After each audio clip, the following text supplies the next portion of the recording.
शीना बोरा हत्या केस 2012 માં જપ્ત કરાયેલા હાડકા ગુમ સીબીઆઈએ કહ્યું ઘણી શોધ કર્યા પછી પણ ન મળી શકી ફોરેન્સિક એક્સપર્ટની જુબાનીથી ખુલાસો થયો।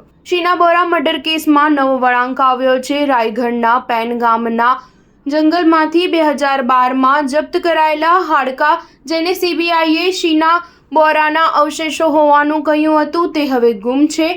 હાડકાઓને તપાસ માટે મુંબઈની જે હોસ્પિટલમાં મોકલવામાં આવ્યા હતા। સીબીઆઈએ મુંબઈની સ્પેશિયલ કોર્ટને કહ્યું કે ઘણી શોધખોળ કરવા છતાં પણ આ હાડકા મળ્યા નથી।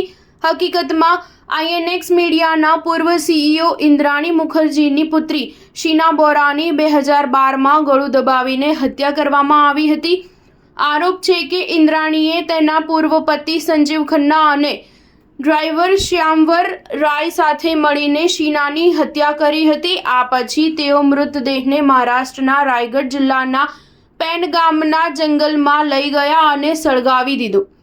પોલીસે 2012માં પેન ગામમાંથી કેટલાક હાડકા કબજે કર્યા હતા। તપાસ દરમિયાન ખબર પડી કે આ હાડકા કોઈ જાનવરના નહીં પણ માણસના છે। 3 વર્ષ સુધી કોઈને આ હત્યા વિશે ખબર ન હતી। 2015માં અન્ય એક કેસમાં પોલીસે ઇન્દ્રાણીના ડ્રાઈવર રાયની ધરપકડ કરી। એ દરમિયાન તેણે शीना બોરાની હત્યાનો ખુલાસો કર્યો હતો। આ કેસની તપાસ કરી રહેલી સીબીઆઈએ 2015માં ફરીથી જંગલમાંથી કેટલાક અવશેષો એકત્ર કર્યા હતા।